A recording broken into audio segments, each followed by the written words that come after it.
Like if we're not careful and we don't revisit the stories that have been told over us and the stories that we tell ourselves, we can quickly start living who we weren't created and called to live. It all comes down to the stories that we believe and then the stories that we tell ourselves. That interaction and thought has always stuck with me, and I feel like it's a really important place to sit.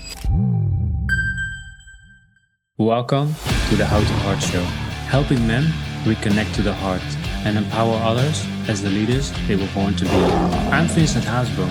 The world needs the raw and authentic man right now. Join us if you're ready to make a change. Hey, what's up, Lions, and welcome to the How to Heart Show. I'm going to share something really awesome today. I'm with Red Wallace, and we've met like 2 years ago. And what I like about Red Wallace is he interviewed me for the first time.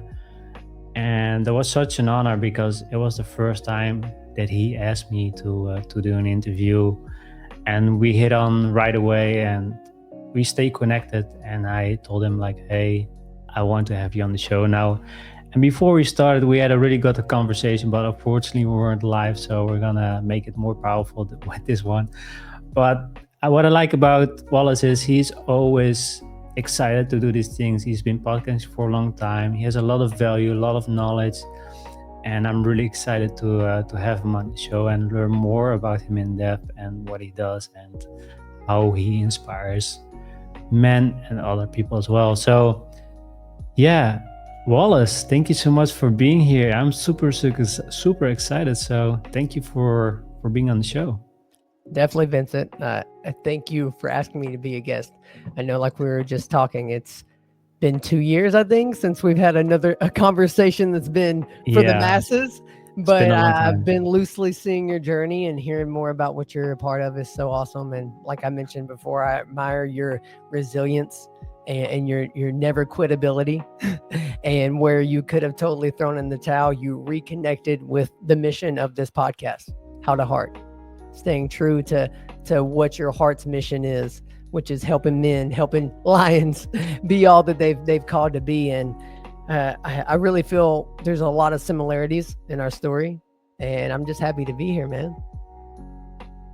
Yeah, absolutely. The question that Wallace asked me was, I almost gave up. I almost gave up on podcasts, and then he asked me why was the reason that I kept on going, and I mentioned, if I'm not gonna do it, who else is gonna do it? And I knew from the bottom of my heart that I have to keep going because there are people out there that hear something from me or Wallace or from my other guests that can help them plant the seed or have some inspiration to change their lives. And I felt like I don't want to quit. I really enjoyed the podcast, sitting here talking and connecting with amazing people like Wallace. So yeah, we had a really good talk, but I'm really curious about your journey and what you're doing. So Wallace, can you share with us in a nutshell who you are and what you do?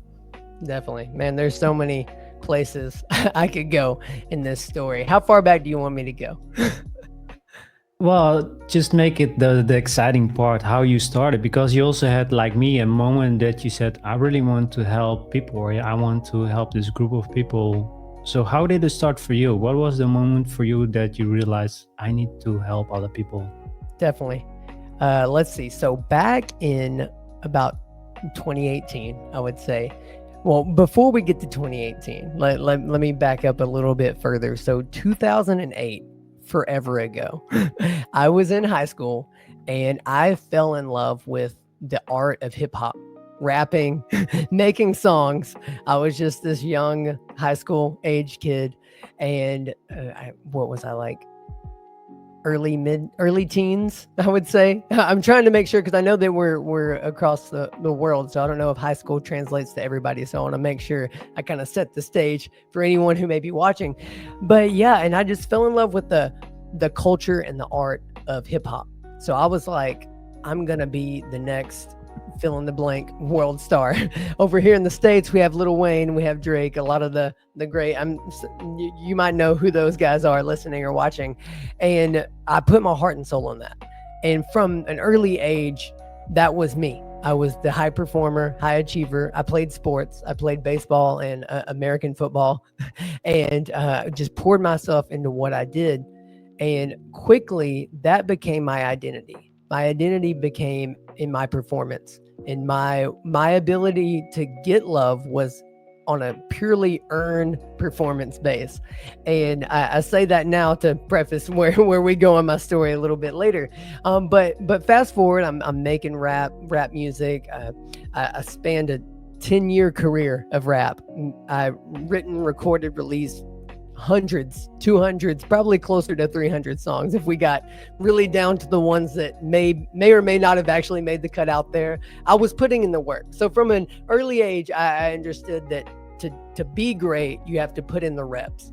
And it got to a point where, fast forward, it's 2018, and I had put out probably my best song to that point. Made it with a few different guys that I knew in the area, put it out. It was getting some amazing traction. And along the way, faith in my faith and my religion, my belief in Jesus, which we can go wherever we need to go for that to be respectable for everyone. But that became a big portion of my life. And I truly believe that there is a God and he has created us with a purpose, on purpose, for a purpose. And I, at the time, up until 2018, I felt like my purpose was I'm going to be the next best rapper that I can be. So if there's anything to pull from my story so far, it's that idea of putting your whole self into something. Because I truly believe that you can't just halfway do something and expect full term results, right? So you've got to put your whole self into what you're doing. And it gets to a point, 2018, where I was just in my quiet time, my meditation time with God. And I really felt like he said, do you trust me enough to lay down the very thing you've wrapped your whole identity in? And to be honest, I kind of had a bit of an altercation there in the moment talking to God. I'm like, what do you mean? I am a rapper. This is what I've spent the last 10 years devoted to. And you want me to lay that down for what? What's going to be better than this? I want to go get the Grammy. I want to go be on the world tour. Like, you name it, I want to go do that. I saw my name in lights kind of thing. And even in that seeing my name in lights, I still wanted to use the music as a way to inspire and impact others. So even back then, the goal was to inspire and impact others. And in that moment, I had a choice. I could lay down the very thing that I had all my identity in and trust God and step out into the unknown, or I could just keep doing it my own way. And at first there was some, I'm going to keep doing it my own way. but then, of course, I obeyed. I obeyed what I felt like God was telling me to do. And from about 2018 to about middle towards the end of 2020 was almost like this redefining who I was opposed to what I do. And what was beautiful is it all kind of was a combination of that. And then we get into 2020 and there's the great panini where the world shuts down and we no longer are doing. And I had all these tasks and all these things that I was doing, but finally I was forced into my thoughts and myself. And at the end of everything I do, who am I? And that began a journey that I first had to learn myself in order to help those that I feel like I'm impacting today. And I would love to ask the people at home to sit with that. Who are you behind what you do? Because it's so easy to get wrapped up in what you do. And over here in the States, when you make small talk with the stranger, one of the first things you ask them is, what do you do for work? I don't know if that conversation may translate in other areas of the country, but it's such a focus on our identity is based on what we do. And if there's anything that I've learned, and especially as men and as leaders, like we want to provide, we want to lead, we want to do. And I submit a bit of a paradox of sorts, a question of, if you could not do anything, who would you be? And that began the journey that I thought, because I feel like in order to truly succeed and make an impact and help others, we must first see what our intentions are behind it and who we are behind it.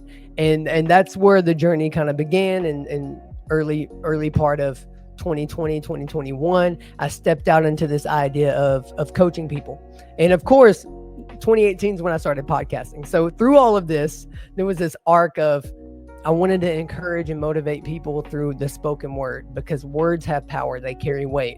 if you can change what you're seeing, change what you're saying, you'll change your whole future. You'll change the world around you.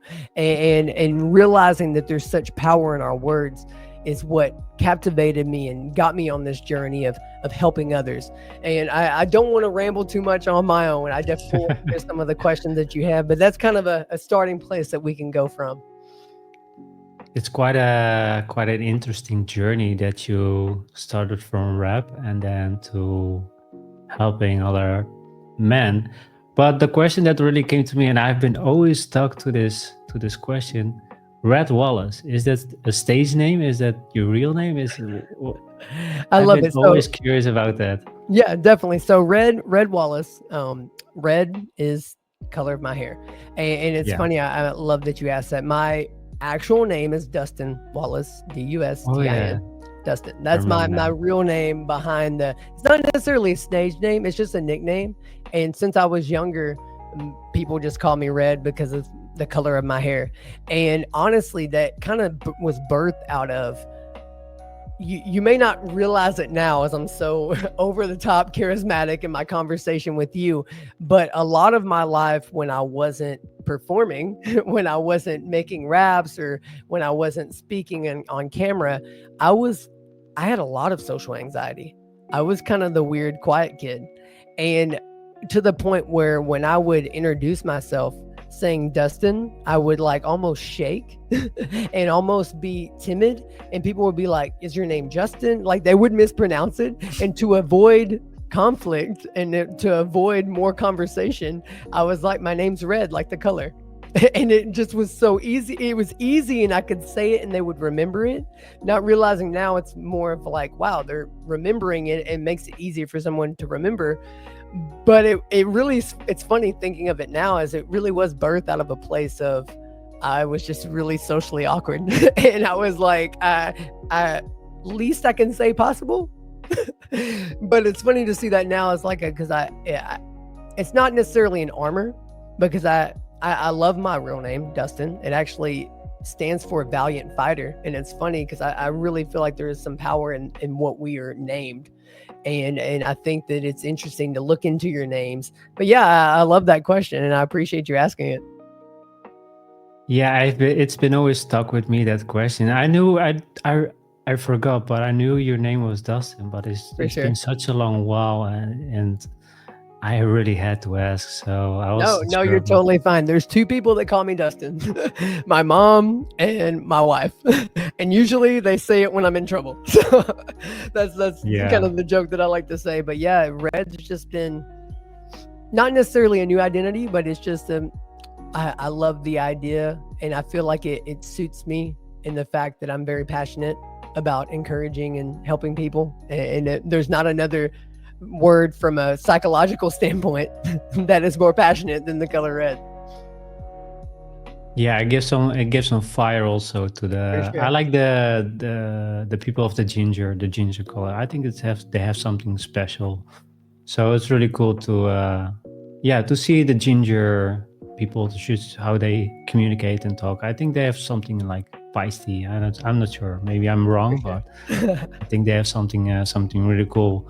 Definitely. But Dustin, what really came to me was the anxiety, the social awkwardness, and feeling like not fitting in. And I felt the same way. I always had that feeling that I was awkward and I didn't fit in. And I was really extrovert when I was younger. And once I got heartbroken and if I wanted to talk, I would just put into the ground. I stopped talking. I stopped sharing. So I'm curious, how was it for you to become introvert and change to extroverted? For me, it's really strange to see you from being introvert now to being extrovert. I still like to say that I'm like an introverted extrovert, and I think that it's the both and for me, and also it's an idea of labels too. And if I could dive into that for a minute, is a lot of times I feel like we're presented a label, whether it was intentional for us to present it to ourselves or someone else had presented to us, and we adopt that as an identity. And I like to look at it as I feel like our identities are fluid, not in the sense of the way it can get very weird quickly, but in the sense of if at some point you felt like you were one way, an example, introverted, I believe that over time you can adopt and grow in your identity to a way that maybe you are now extroverted. But I say that I'm both and because there's plenty of times when the situation isn't necessarily what I'm used to or what I'm hoping for, that I can very easily be very closed off and quiet. It's funny, we had a friend of ours actually come over earlier. An older lady in our community was helping my wife learn this new recipe, so they were in the kitchen cooking, and she was hanging out and she was talking about our kids, and she was saying how our kids are very vocal, very loud and vocal, and she was like, wow, where did they get that from? Because Red, you're not very loud and vocal. And I'm like, I'm not. Have you been around me? But then I'm thinking back to our encounters, and I can be, when I'm meeting someone for the first time, be more so reserved, because I'm and the more that I've gotten older, I've realized that it can be a super strength. Because when I was younger, I almost saw it for what it was, which was this anxiety, this worry of being seen. But then there became a shift. The more I read books, the more I understood, like, the way that our minds work and the way that human interaction works, that there's an importance of, before someone cares about what you know, they want to know how much you care. And that was a quote that's really been sticking with me. And that's where I feel like when I revert back into more of a listener and less of a talker, as you notice, even when we're having this conversation before we clicked, I went into question mode because I'm curious, and I feel like that, again, that's the strength side of being more socially awkward. Is when you stop looking at yourself inwardly and you start looking outwardly, you're like, if I get really curious about this person, I wonder what I could find out about them. So then and when the spotlight turns off of us, then we're not as scared being introverts because the focus isn't on us. And there's been a lot of different things in there, but to go back to your question, I really feel like it's an interesting perspective to take. Is a lot of times we will adopt the identities and the labels that people give us. Can I share a quick story? Yeah, sure. Awesome. So there's this story, and bear with me if you've heard it before, but there was this guy. We'll call him Benji for the sake of keeping names out of it. But Benji was probably in his 50s or 60s, so later on in his midlife, and he was at this pace where he came up to me and he was like, I admire how creative you are, how you're just you put things together, the way that you articulate things is super creative. And I was like, wow, I really appreciate that. And then what he said after that really punched me in the gut. He said that I don't think I could ever be that creative. And that hurt me to hear, because I really believe that we were created by a creative creator. And if we were made in his image, then us too are innately creative. And unfortunately, I feel like, again, it goes back to the labels. So, of course, me being curious, I was like, what do you mean, Benji? What do you mean that you are not creative? And then as we kind of got to talking, come to find out, when he was probably in earlier on school, when he was young, early development, little guy going to school for the first time, they had a project in school. And the project was to draw a horse. So like you know what a horse is, the animal that's a horse. You draw the horse, and they were in little group tables. So there was like 4 or 5 of them in a group, and they're all just taking their own time drawing this horse. And the girl sitting next to him, we'll call her Susie for the sake of the story, looks over and she says, what is that? That is nothing. That looks nothing like a horse. And Benji's like, what do you mean? It's my interpretation of the horse. It probably looked like a little stick figure. Ridiculous. But he's just doing his best as a child. And she was like, you're not creative. That looks awful. That's nothing like what we're supposed to be doing. And that little small seed of You're Not Creative, that looks nothing like what you were supposed to be doing, set with Benji all of his life. And I really feel like if we're not careful and we don't revisit the stories that have been told over us and the stories that we tell ourselves, we can quickly start living who we weren't created and called to live. And that's what I really feel like when it comes to this idea of whether it's creativity or whether it's strength or whether it's being vulnerable, and deciding, am I going to be socially awkward or socially accepted? It all comes down to the stories that we believe and then the stories that we tell ourselves. And that interaction and thought has always stuck with me. And I feel like it's a really important place to sit. Thank you so much for sharing the story, but I totally agree. And I had the same similar mindset. I was always had this image or this identity that I wasn't good enough, or like we talked about, I was really introverted, and especially when I'm with strange people, for me I need to take time to feel good and feel comfortable so I can share what I feel, or I can really communicate with somebody. But I had this identity that I'm an introvert, so I'm not good with people, or I'm not good with women, or I had this identity that I've been so bullied that I wasn't worthy. And it was so difficult for me to get out of that, to change that narrative of I'm good enough, I'm good as who I am. And I also had a conversation with a colleague, and he told me people have to take you as who you are. And he told me that a couple of times, but it didn't click. It was like, no, I don't feel like that. I don't feel that I need to be myself. I need to be somebody else. And I was carrying this mask for years and years and years, pretending that I'm not. And then once he told me, I said to myself, I really have to start being myself. It doesn't matter how people perceive me, how they think about me. I need to be myself. And once I did that, just be myself, I can be like a dorky guy. I can be sometimes a bit like rude. I can sometimes be really like from the heart, really intuitive. I be how I feel. And once I start doing that, I felt a lot better. I felt calmer, and I didn't have to wear that mask anymore. Was it also the same for you? Oh yeah, it definitely is that. I love the way that you were putting that, because it's so interesting that we almost have to hear things multiple times before they stick sometimes. And yeah, what you said was huge.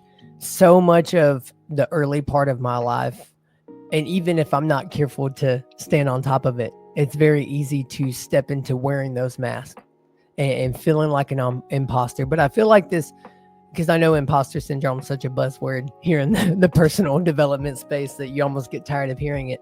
But I feel like one of the main reasons that people fall into that is because they are told this thought, fake it till you make it. And that is great and all until it's not. That's great and all until you get to a space of you've got to discover who you are. Because the world doesn't need a copy of Alex Hormozy. They don't need a copy of fill in the blank person that you follow. They need you. And I love that we mentioned this before we even dove in, because it's that idea of people need to hear your story. People need to hear your voice. And that's where, when people get worried about AI, they get worried that AI is going to take over things. AI can never fully embody you. Like, they can try, they can make the deep fakes and whatnot. But if you get close enough and you listen, what's being put into that system came from somewhere, and it came from that person. Like, if they're making a Joe Rogan, hopefully the analogy flows. Do you know who Joe Rogan is? I assume you do. But Yeah. they've made the fake Joe Rogans. He was once Joe Rogan himself. And I say all that to say is, like, you've got to lean into who you were created to be. And that's been a big thing that I think that's a lifelong journey, because I feel like we never get to a point of arriving or I've made it. And if we're not careful, we'll believe what we're fed by social media, which is like, oh, you'll get it when you get the next car. Oh, you'll get it when you've made this amount of money. Oh, you'll get it when you get that nice car or that nice house. And you'll get those things and they might make you feel happy for a day or so, but then you'll be, what's next? And I really feel like the biggest misconception we're given is we're always trying to chase after something that's not us. And one of the hardest things that we have to master as humans is contentment, not complacency. They're cousins, but they're not the same. Complacency leaves you stuck in lesser, but contentment says, I am grateful for this moment right now. I'm grateful for where I am. I'm grateful for how far I've been, and I'm optimistic for where I'm going next. And I feel like if we don't live in that tension, then we'll always be unsatisfied. Yeah, I feel the same. It's really the what do you have to offer? And a lot of people have a really powerful story, but they're so afraid to share it. They're so afraid of people that they being judged, or people don't want to listen to their story. And I've been there as well with my podcast. When what we discussed, I also wanted to stop because I felt nobody was listening. Why do I keep doing this if nobody cares, if nobody listens? But from my core, from my heart, I knew I had to keep going because I knew my message will land with somebody. Or I will plant a seed. So I really love what you mentioned here, that you have a story, you have a powerful story to share, and it takes a lot of courage to start sharing that story. And if I can share a bit of my journey, is once I started to share my journey on social media or with other people, I wasn't being judged. Nobody said, oh, look at this guy, he's complaining about pornography, so he's a loser. Nobody said that to me. Come on. They encouraged me, like, wow, thank you so much for sharing, and I hope you can reach other men to also show up and also share more about what's going on in life, especially with men, because we're so closed off. We don't want to share because it's weakness, or we don't want to be a pussy or stuff like that. So we just be quiet so we don't share emotions. But I switched that. I turned that around. I shared my story. I shared what's going on. Sometimes too much, but I really shared I love it. I really shared what I felt, and nobody judged me. So yeah, it was therapy really to share my journey, share what's going on. And some people, they told me like, oh, thank you so much for sharing, and thank you so much for what you're doing and all of that. So you have to try and see it for yourself. But it's really life-changing, right, Dustin, if you really share from your heart. Come on. I feel like vulnerability is a gift. It's this idea of you don't have to share what's going on in your mind, in your world, to everyone. And with the gift, you have to remember some people aren't going to receive it. But at the end of the day, it's better to give than receive sometimes. and your ability to give, and again, I say that in a preference of, obviously you're not going to go to a stranger on the street and tell them your deep, deep, dark secrets because y'all haven't built that connection. And if there's any practical thing when it comes to sharing, is get into a community. Like I'm sure Vincent's building some form of a community, even if it's just following him and befriending him, that getting around people that are willing to be open and looking to grow. And so I lead a men's group every Monday. I co-lead a men's group every Monday, and it's in person. It's with some of the guys, a part of my community. And what I find so beautiful is we have this question. We call it the question. And the guys that have been there know what's coming, and those that are new have no idea. But we call it the question. And the question is, and again, this is something you're not going to do on a day one when you've just met someone. But this is after you've built some form of rapport relationship with somebody, someone that you can trust. And the question is, what do you want us to not know about you? And there's something beautiful that happens every time is someone will share something. And you mentioned pornography. I too have had a past overcoming pornography, and some of the men in the group also have had a past of battling pornography or whatever it may be, addictions, various things like that. And it's such a beautiful moment when a bunch of men, a bunch of leaders, a bunch of people that are seen as providers or have to be overly strong or macho have the opportunity to sit down and no longer carry what they're not supposed to carry. Because I truly believe that there's sometimes that the body keeps score, right? We've heard it said that way. And if we're suppressing these deep, deep feelings and traumas that we've experienced and not letting them come out, they'll physically show up as stress and disease and ailments in our bodies. And it's beautiful because someone will say something and they're not met with judgment. And that's a preface before we say this. We're like, you cannot judge the people in this circle. What stays in the circle, what's said in the circle stays in the circle, kind of thing. So you build the safety of having that place to share. So that's another important piece. But right away, someone will share something. And instead of being met with judgment or, oh, I'm never going to talk to this person again. Wow, he's so weak. All those negative words that you just described, they're met with grace, and they're met with a connection of humanity that you probably have never experienced before if all you've ever had in your life is surface level conversations. So you may have the guy that says, I've battled with this addiction, porn, drugs, alcohol, whatever it may be.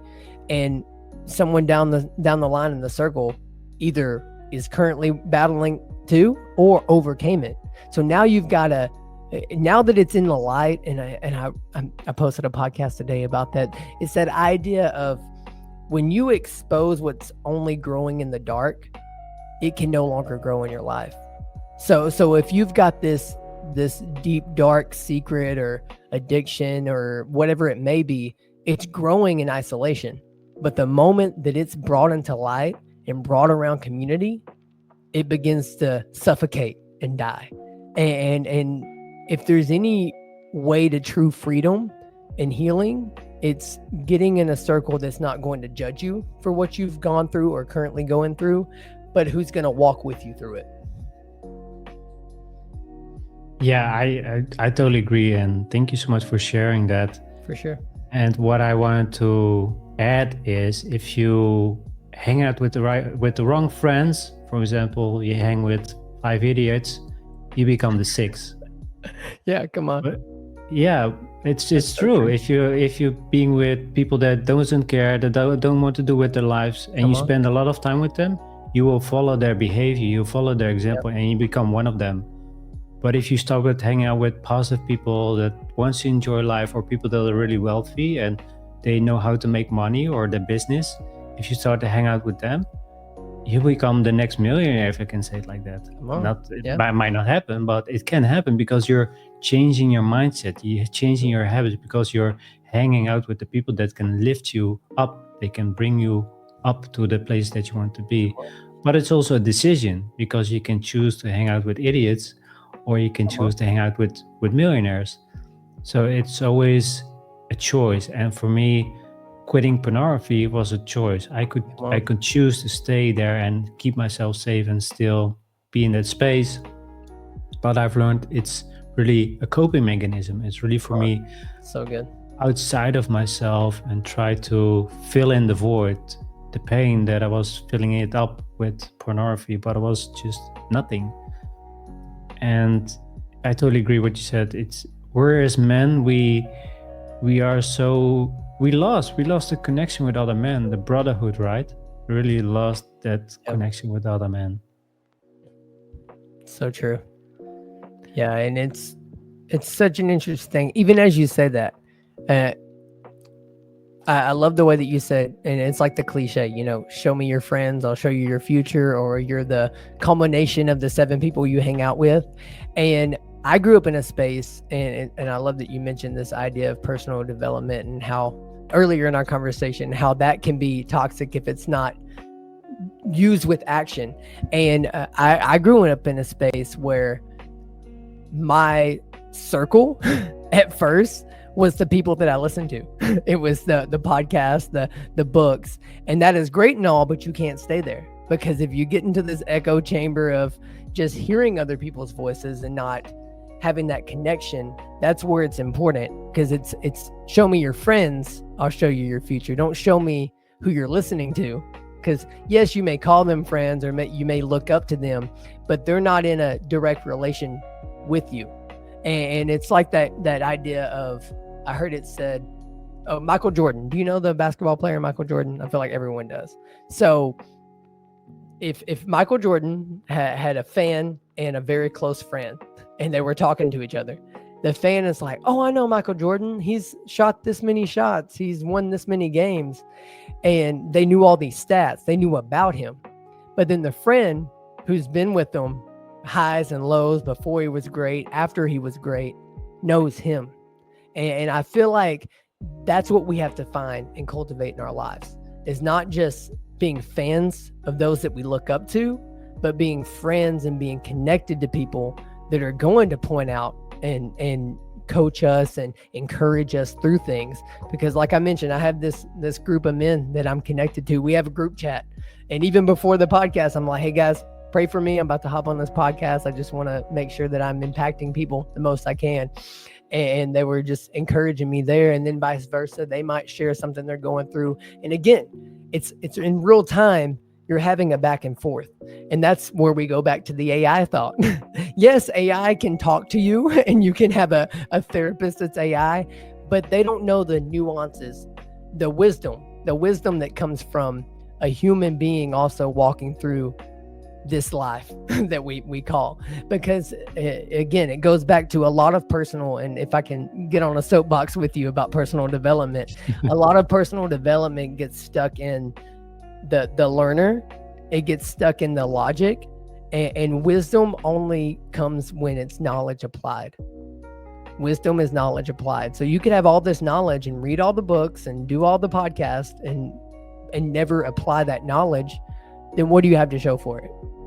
You know a lot, but what's the impact that you've made? And again, I'm not talking to you directly, Vince. I'm talking to myself sometimes, and those that are at home. I'm not trying to lay the hammer down and hurt anybody, but I say that in a loving way, is that sometimes the truth is we got to make a step and make that connection with the people that are going to call us higher. I know. Yeah, absolutely. I went a lot of different routes there. I was. Yeah. That's good, because you said some things that I want to discuss with you as well. But what really came to me is the action taking, because I did the same. I was in my not really in my youth, but once I started the self-development journey, I was consuming so much books. I went to a lot of courses, coaching, but I didn't do anything with it. I was just consuming, because I believed if I consume so much information, I will build this wall around myself. I will build this shield so nobody will hurt me. I would know exactly what I will say when people hurt me. I know exactly what I will do when people say this or that. And I was trying to keep myself safe, hiding behind my books or hiding behind coaches or courses. But later on, I realized I have to take action. I have all this knowledge. It's not mine, but of what I've learned. And what you mentioned is correct. Your true learning comes from living life, taking action, and getting experience. But what I realized in the moment, I have to take action. I can read all these books, but I realize in life it will go different, or I have other experiences. So that was for me really the key moment. Taking action. It's also with podcasting. I can say I'm a podcaster, but if I don't record, there's no podcast. So taking action is so important. And Dustin, what I really want to come back to that's really coming up is really the vulnerability, right? With men. And what means vulnerability for you, and how important is it for men to start being vulnerable again? It's essential. It's essential for us to grow in so many different areas. And I love that question. What is vulnerability to me? I mentioned it a little earlier. I feel like first, vulnerability is a gift. And I would say second, that vulnerability is essential because you're not going to truly know someone and they're not going to truly know you until you're willing to go to that space. Like there's a book out there, it's called Getting Naked. And it sounds weird and silly, but it's essentially, it's not about being a nudist. It's about it's about embracing vulnerability. And specifically this one was in the business and in the workspace, but it applies to all areas of life. Because I look at it being a husband, and I have my wife, and if I'm never telling her how I truly feel, again, it's not her weight to carry sometimes, but also she needs to know that what I'm going through to know where I'm at. Because how fair is it to bottle up your true feelings and emotions about something and then blow up on your loved ones? Because that's usually what will happen, especially us as guys, is if we're just bottling up, oh, I'm feeling depressed, oh, I'm not good enough, just tuck it deep down inside, don't let anyone see it, because that's what us men, we're manning up. We're being tough. Real men don't cry, right? We're told all of these lies, and then all of a sudden we're yelling at our spouse, or we're blowing up on our kids. And what is that getting us? That's getting us nothing. We're not being the leaders that we've been called to be to those that matter the most in our lives. But what if we paused and we were like, okay, right now in this moment, I don't feel enough. I don't feel qualified. And if you've surrounded yourself with the right people, like if you've gotten the right spouse and you're raising up your kids the way you want to raise them up, or friends that are around you, then they're going to, they love you. They don't love the thing that you're wrestling with. And I think so much we get caught up in thinking someone's gonna walk away from us because what we're wrestling. But really they love you. And if they love you, they're going to stick with you through it all. Like, I mean, when we make marriage vows, it's through, till death do us part, through sickness and health. I would really hope that if I got sick, my wife would stick with me, and she has, and I can tell stories for days that we'll save for another episode. But I'll say all that to say is, like, yeah, vulnerability it's essential. It's necessary. And as leaders, I think the way that we can cultivate this is leaders go first. And to share a really quick story that hopefully illustrates that is, there are some indigenous tribes out in, I'm not sure where they're at, but like tribes that live off the land. Like they live in the wilderness, they hunt, they scavenge berries. That is how they live. And they have, rankings. There's like the leader of the tribe, the king of the tribe, and then you've got all the people further down, people that are hunters, people are gatherers. And some tribes, they will send out, if they find some new berries that they've never seen, which berries can be poisonous. You go eat a berry, it's poisonous, you die. Where some kings, some tyrant kings, would send out someone that wouldn't matter to go check to see if those berries are good. But true leadership, I believe, is going first, because, and again, leaders eat last, and I agree, that's a whole other book in itself. But in this concept, if you can track with me, I believe that leaders go first, meaning things are caught more than they're taught. Meaning, if you want to cultivate vulnerability, you have to first be vulnerable. Like if you want a deeper connection with your circle of friends or your spouse or your kids, it comes from those moments where you can be honest. Like I loved it. I heard of another story of, there was this leader of this company, and they took their company on a big trip because they were successful that year. And earlier in that year, they had put a plan to make a better compensation for the employees. And they got to this big celebration at the end of the year, and the leader got up and he said, I'm sorry, guys, the plan that we put in place failed, and that's on me. And I'm taking full responsibility, and we're going to do everything we can to make it work the right way. Now, if he was not a vulnerable leader, he could have totally pretended like that didn't happen, or he could have pushed it off to someone else that that was lower on the totem pole, so to speak, but he took full ownership for what happened. And I feel like vulnerability is taking full ownership of our life, because it's such it's so necessary. Like I can't say it enough. It's like, it's so necessary, because when we don't own the emotions or the things that we felt, then we can't fully process them. And if we're not fully processed and fully healed, we're not going to be at our full potential for those that we're called to impact. That's really powerful, Dustin. What really came to me was, I had it also with my ex-girlfriend. I was not being vulnerable because I wasn't telling her how I felt, or the relationship was really not working well, and I saw something was not working, but I just let it happen. I told myself, well, if I give enough love, she will change. She will change her behavior, and she's gonna love me back. But it never happened, and I never told her, like, hey, we need to change this. If not, this is not gonna work. I feel awful that I'm being judged of my behavior. I don't know if I do things right or wrong, even though our relationship was really, really bad. It was really toxic, but I didn't take action. I didn't tell her how I felt. Come on. And I think for a lot of men, it's really difficult to share, right? To really share what's on their heart, and especially when they're in a relationship and with somebody that feels not good, they just stay silent. They just too afraid to say what they feel. What do you think men are now in this day and age? That men are being pushed so much in the feminine side and not in the masculine side, and not taking any action. What do you think is the reason that men are not becoming leaders anymore and just obedient men?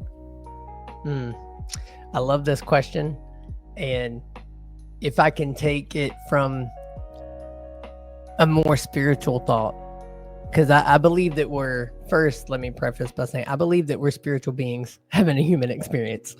And I believe that there's a lot of power at play that we don't see. And not to sound too woo-woo, hopefully everyone's still tracking. But I say all that to say is, I feel like there's a direct attack on men, because if we look at the natural order of creation, is men are the head of the household, and they lead their family in the way that they should go.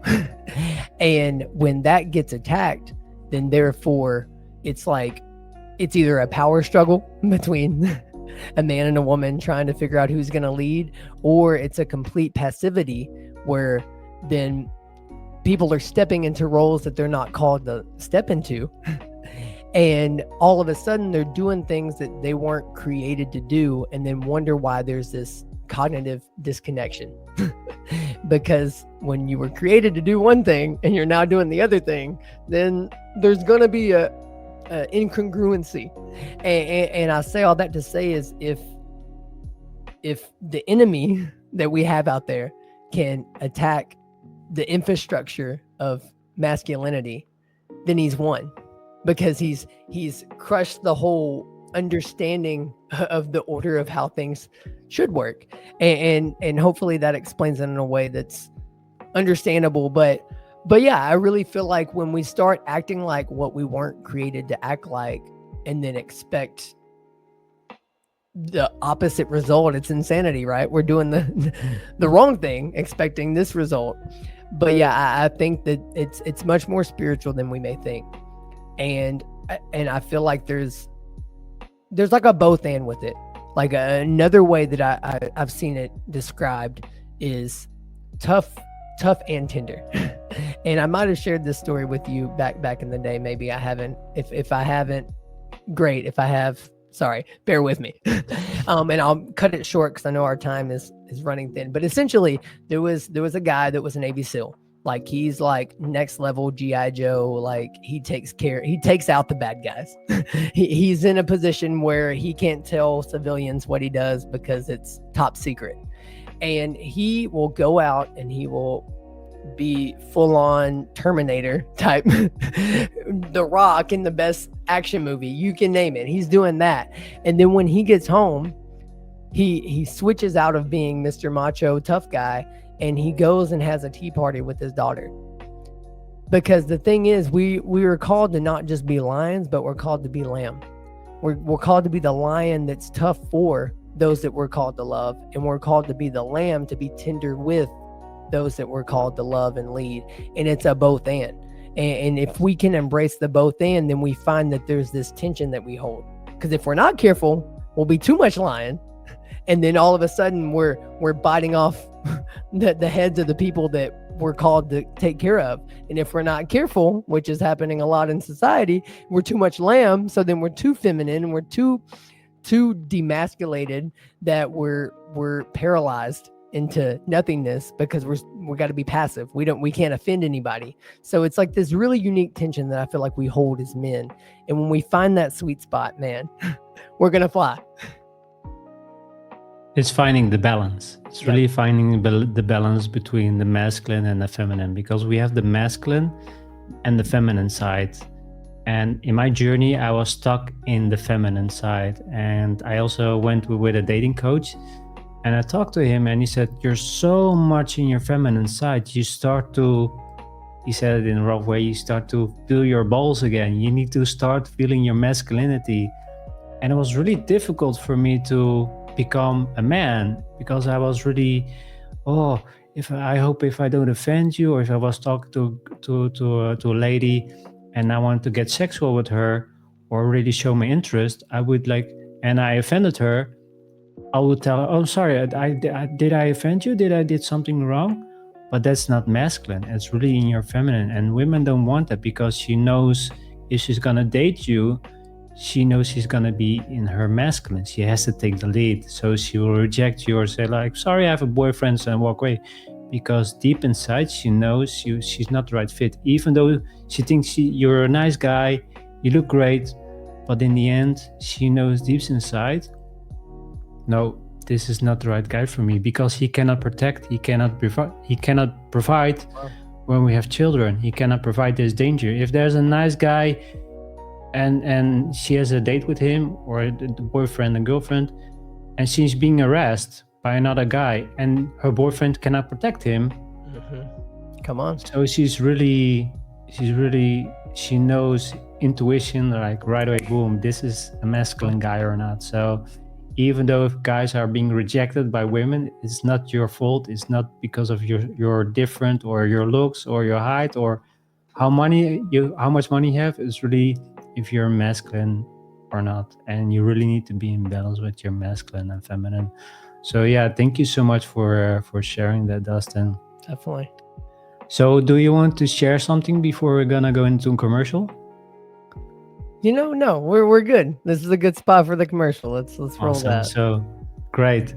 So after the commercial, I want to have a deeper going with Dustin and his creativity and his men's group. So it's really cool to learn more, because now we've seen a side of Dustin in his past and what he did into becoming the man that he is today. But I really want to go a little bit more into creativity, because that's what we're really lacking. And I really feel that I want to go more there in depth with you there. So guys, I'm gonna run a commercial for 2 minutes, and it's about gold and silver. So don't go back, and we're right back. Increasing expenses have caused us all a lot of pressure these days, and it's affecting even the wealthiest of people. Most have lost their sense of security, stability, and even hope for a strong financial future. The game plan of everyone in your cell phone has likely been disrupted or even hardcore stopped, and most are looking for a creative solution to regain financial momentum. Oftentimes, life's best solutions are the simplest. But first, a question. What is something most people think they should own but don't? Crypto, fine art, real estate? Nope. We are talking about real money. The kind kings and queens fought for and large institutions today buy in mass. We're talking about gold and silver, assets that provide confidence in tough financial situations. So the question is, do you own any? If you don't, you're not alone. Most people aren't maximizing the power of precious metals because it's just been too complicated. And even though they see advertisements about gold and silver daily, they don't really know who to trust. That is, until now. The bottom line is that buying gold and silver doesn't have to be complicated or scary. There's a simple, better way to accumulate assets and create financial peace, headache-free. And this very minute, a new community of average people are seeing above average results to the tune of tens of millions in assets over the last few years. This system is tested, it's simple, and it's not an experiment. To date, it's helped more than 80,000 people bring hope back into their lives. It's invitation only. And right now, this new community has accepted a challenge to give away as much free gold this year as possible. Curious? Learn how to get your free gold today. Check out the next step to get the details.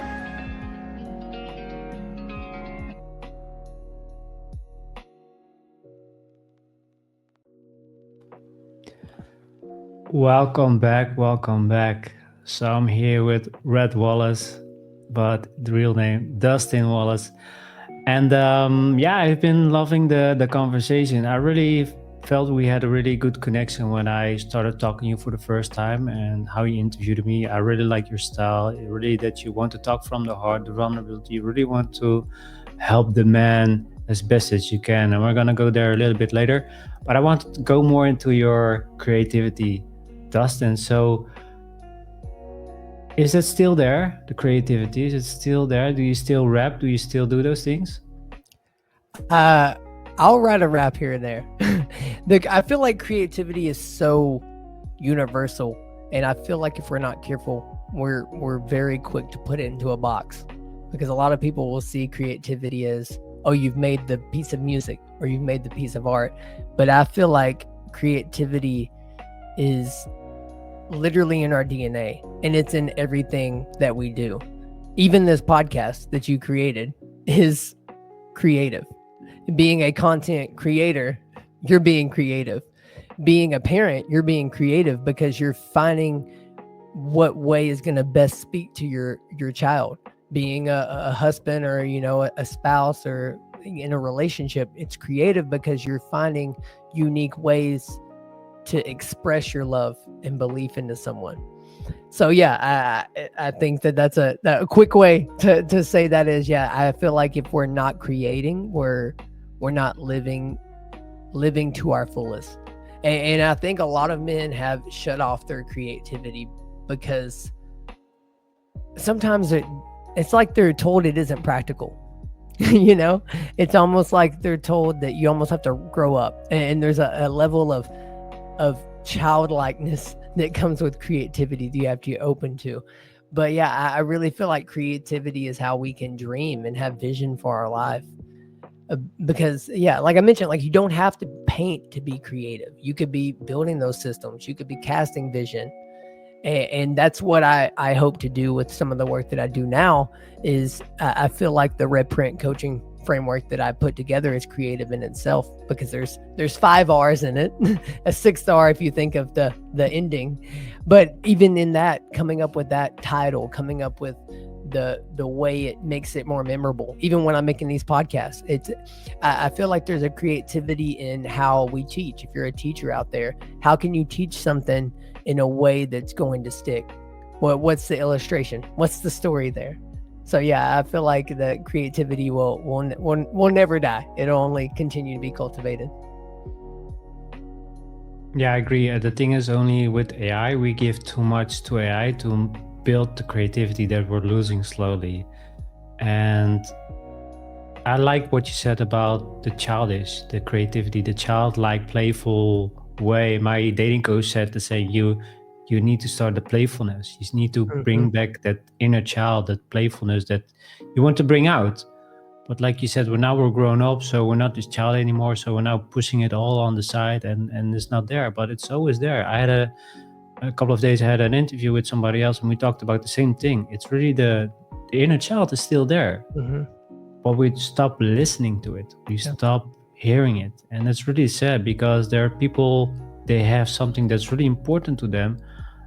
For example, they want to play with these model trains, but they stop because they think it's not manly, or their partner say it's stupid. Why are you still playing with trains when you feel still you did it as a child, but now because other people tell you to stop, you stop. And also with the name, it's the same, the How to Heart Show. it's creativity. It's not like I go on ChatGPT and say, create a name. It just really, I was brainstorming with somebody and she misheard me. And she said, what? How to heart? When we're talking about something else. She thought I was telling her something, but she misunderstood and said something else. And that was how the name was born. So those things can happen if you're just being creative. It's just, I also with my post, I share, and it's really my creative of being sharing my posts. I can write really fast posts because I'm in flow. The words come to me when I'm writing. So it's creativity. So I really agree with you, Dustin, that we really don't lose the creativity. Also with AI, it's faster. They can do it sometimes better, but really don't lose the creativity, right? It's just... Yeah, I think that's huge. And also, I think that AI can be a tool if you know how to use it. Again, it goes back to money's a tool, a great tool, but a bad master. Just like anything, AI is a great tool and a bad master. Don't go letting AI do your thinking and creativity. Sure, if you give it a great prompt, it's going to give you a great response because it's the you that you put in your essence into it. And I think that that's huge. And also, it's like you said, you get into a flow state because creativity is a muscle. Just like you go to the gym and work out your muscles, if you want them to grow, you got to grow and work. You got to work your creativity. And I also put a disclaimer on that too, because in the world we live in, there's a few things that can rob us of the creativity. And one being, it's almost like we feel like we have to monetize everything. And I really encourage you, yes, there is ways that you can turn your creativity into a very lucrative, very successful business, and you should. And at the caveat of understanding, sometimes when you turn the thing that you love as creativity into work, then all of a sudden it becomes work, and then you're wondering, why do I have creative block? So I encourage you to have that one piece of creativity that's just for you. And it could be something silly that's unrelated to anything. Like sometimes I'll paint and it's absolute trash. But you know, there was a season when I wasn't growing up and going through school, I took art classes. Not because I was going to be the next Michelangelo or Picasso, but because it was a way to flex a creative muscle in a different way. And it's really interesting because I feel like principles are transferable. And if you're willing to learn from anywhere and build, and that's where the creativity in itself, being a creative learner has the ability to look at everything around you and finding the lesson and finding something in a way that you could apply it to. Like, I haven't made it yet, but it's going to be made soon. Is like, there's 10 lessons I learned from 10 years of rap. Like all those years of rapping taught me a lot of things. It taught me how to be a better public speaker. It taught me how to be a better reader of the room, meaning like you probably had a conversation and you see someone and they're just not connecting. And you're like, great, how do I fix this? Some people wouldn't even notice that because they're so focused on what they had already had planned. That willingness to be flexible. That's another creative trait, I think. But again, I could riff all day on creativity, but I want to make sure we stay on task because I have about 15 minutes left before I have to roll out. So yeah, I have, I'm going to go teach a drum lesson. One of the many things that I do. So yeah, I want to ask you a small question. And that is, I will put you on the spot. Can you do a rap for us? Oh, not put me on the spot with a rap. Oh, no. Oh, I don't know if man, you're right. And this is live. I'll tell you what, if you go to wherever you stream music and type in R3 Done, so R3 DONE, you'll see someone that kind of looks like this. And my music's still out there.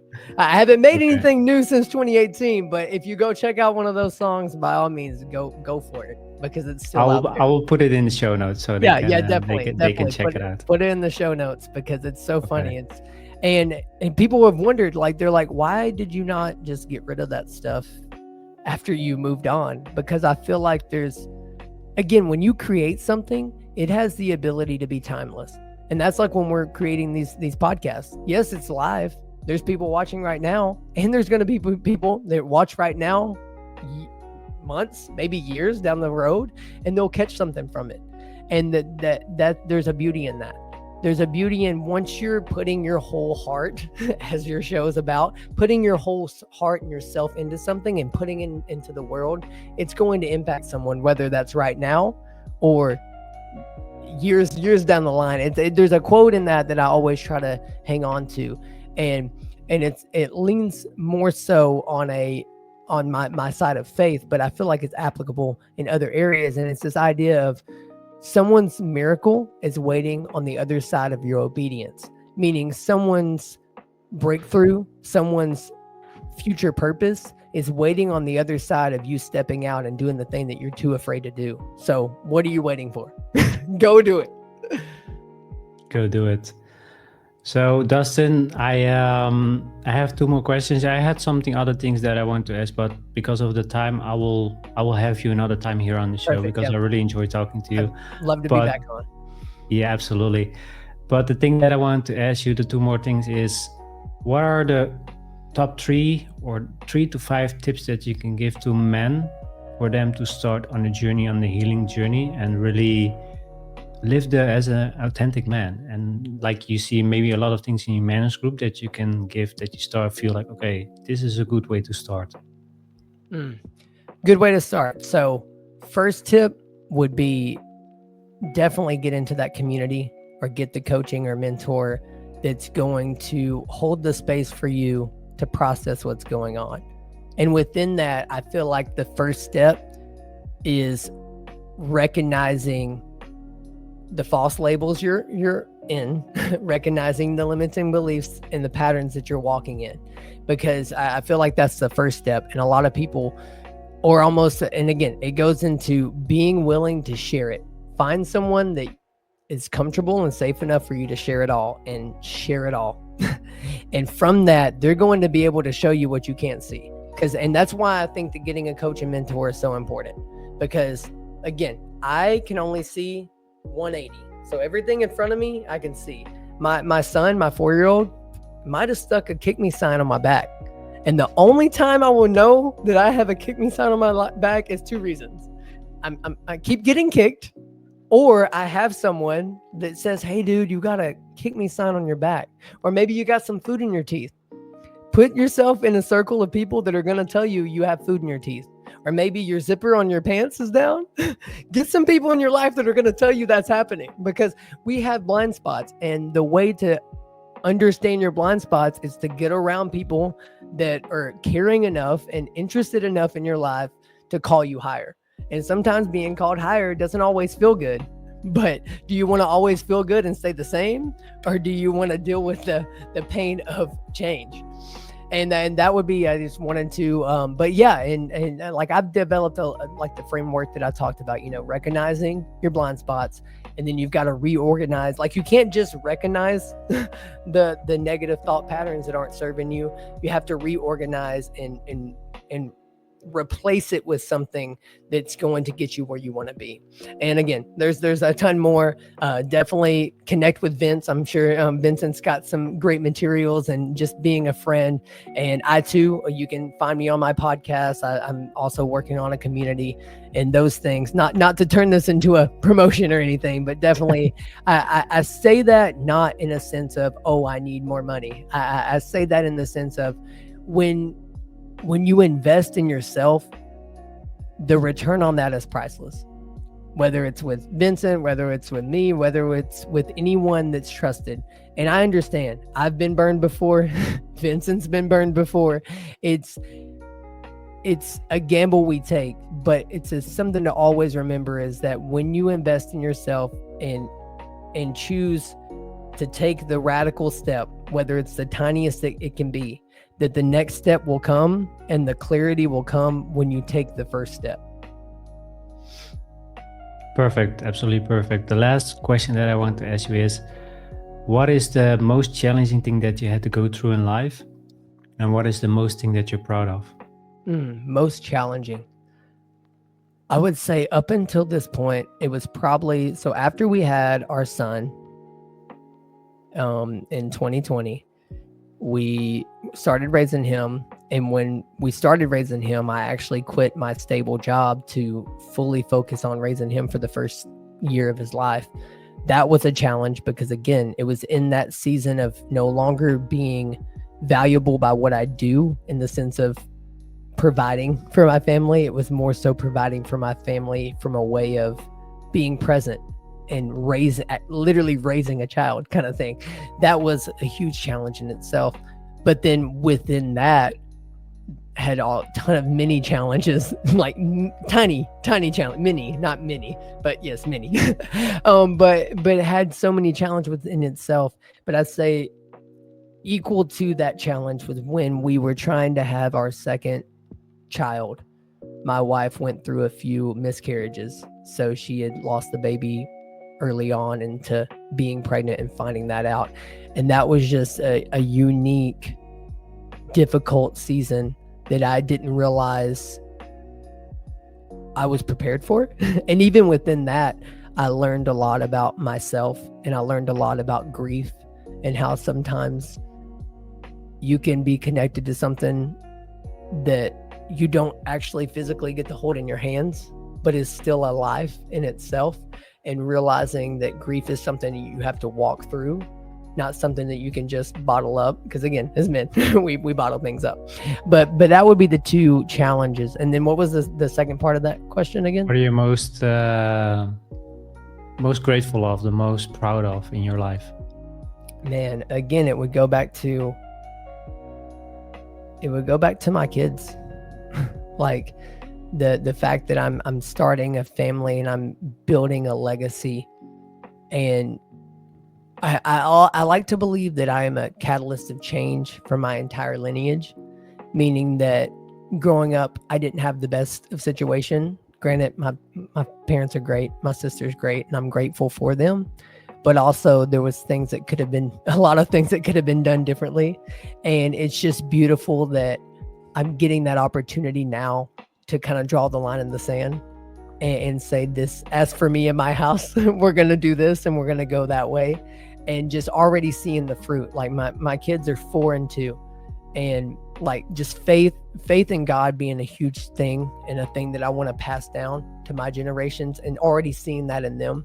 Like seeing it every night, we say affirmations over our kids, and they're already ready to say them and they're tiny and they can barely talk. And I'm just like, we're doing it. We're making those decisions, or the way that they just, the things that they've caught just from being around us, like, oh, we're going to go do this, or like, oh, we care about that person. And again, I'm very trying to condense stories for the sake of time, but that's just been, so grateful for this opportunity. Beautiful. Yeah, I have nothing to add. Thank you so much for sharing. Thank you so much for being here, Dustin, to take your time, to precious time being here on the show. Like I said, I always enjoyed talking with you. It's been really good talking for you after such a long time. Likewise. And, we could go for another 2 hours if time permitted. I know. And I'm just like, dang. Yeah, I know. It's all right. You'll have me back. It's good for next time. Yeah. Yeah. And I'll have you Dustin, back online as well. Yeah, awesome. I really appreciate that. So Dustin, how can listeners follow you? Perfect. Easiest way is if you go to YouTube, Red Wallace, Better Than Best Academy. I'll send you the link so they can have I'll put everything in the show notes. But that's the main place. I'm everywhere else you listen to podcasts. So if you're on Spotify, Apple Podcasts, all of those, I stream to that. But the hub for mine is really the video aspect that comes from the YouTube, because you get to visually show things. And I feel like that's really the best place to find me from content. And then if you want to literally just connect with me, I put my handle at coach.redwallace on Instagram. I would say that I'm the most active on there. If you DM me and say, hey, I found you from the How to Heart podcast and I want to connect, want to be your friend, whatever that may be, send me a DM that way. That's going to be the best way to get a direct connection. And then as far as kind of a free practical next step for your guest is I have a quick little assessment that I created, and I'll send that to you. Cool. So you have it in the show notes as well. Yeah, awesome. Perfect. Like again, Dustin, I really enjoyed talking with you. I've learned a lot from you also for my own life. And I Awesome. I love it. know for sure that a lot of people will have a lot of benefits from our conversation and the next one that will come. So again, Dustin, thank you so much for your time, for being here. I really enjoyed it. You're a really amazing person, amazing guest. I can see how you talk, your personality. So don't lose that. And yeah, good luck with your drumming session. And yeah, I wish you all the best, and we will talk soon. I appreciate it, Vincent. Thanks again for having me on. And likewise, Absolutely. I admire what you're doing here. So don't let the discouragement stop you, because you are making a No, difference. You're making a difference. absolutely. Absolutely. Yeah, thank you so much for the kind words. I really appreciate it. So guys, thank you so much for watching. It's been an awesome show. Too bad the time is short, but next time we'll make it Next time. better. But I really enjoyed it. He gave so much value and clarity and how you can start change your life. So thank you so much, Dustin. And guys, if you really like this show, like and subscribe to the How to Heart Show on YouTube. You can also follow me on my social media. I will also share and post my own journey, so you can also learn from that. So guys, thank you so much. Dustin, thank you. And I wish you all the best. Take care. Bye. Peace. Hey Lions, thank you for listening. Glad to have you on our journey to the authentic self. Want to learn more to embrace your potential? I invite you to keep listening. Do me a favor and smash the like and subscribe buttons, as this helps the show reach more listeners who need to hear these messages. See you next time.